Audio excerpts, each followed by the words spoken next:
রক্ষা পায়নি বেতশেমেশ ও আজদোদে সামরিক শিল্প স্থাপনাগুলো। আজদোদের শিল্প এলাকায় প্রতিরক্ষা উৎপাদন ও সামরিক সরঞ্জাম রক্ষণাবেক্ষণের সঙ্গে যুক্ত অবকাঠামোতে হামলার দাবি করেছে আইআরজিসি। তারা বলছে, ইসরায়েলের প্রতিরক্ষা সক্ষমতাকে ভেঙে দিতেই এসব স্থাপনা টার্গেট করা হয়েছে। এদিকে তেল আবিবেও ধ্বংসযজ্ঞের খবর মিলেছে।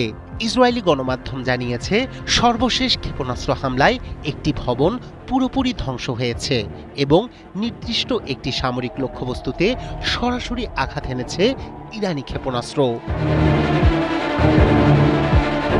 তবে হামলা শুধু ইসরায়েলে সীমাবদ্ধ নেই। ট্রু প্রমিস 4-এর তৃতীয়, চতুর্থ ও পঞ্চম ধাপে আইআরজিসি উপসাগরীয় অঞ্চলে মার্কিন ঘাঁটি ও সম্পদকে লক্ষ্যবস্তু করেছে।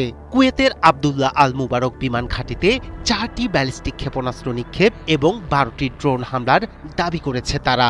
এতে ঘাটের গুরুত্বপূর্ণ অবকাঠামো ধ্বংস হয়েছে বলেও জানানো হয়েছে।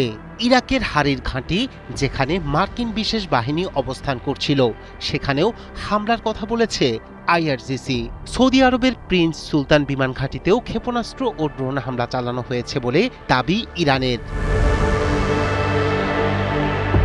এছাড়া জেবেল আলী বন্দরে গোলাবারুদ পরিবহনে নিয়োজিত একটি মার্কিন জাহাজে 4টি ড্রোন হামলার কথা উল্লেখ করেছে আইআরজিসি। তাদের দাবি, ধারাবাহিক বিস্ফোরণে অচল হয়ে গেছে জাহাজটি।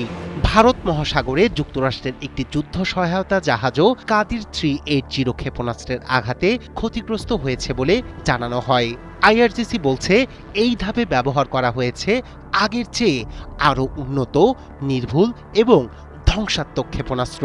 তাদের হুঁশিয়ারি, পরবর্তী ধাপ হবে আরও শক্তিশালী। খামেনি হত্যার প্রতিশোধ নিতে মরিয়া আইআরজিসির এই অভিযানে পরিস্থিতি কোন দিকে গড়ায় সেদিকেই তাকিয়ে পুরো বিশ্ব।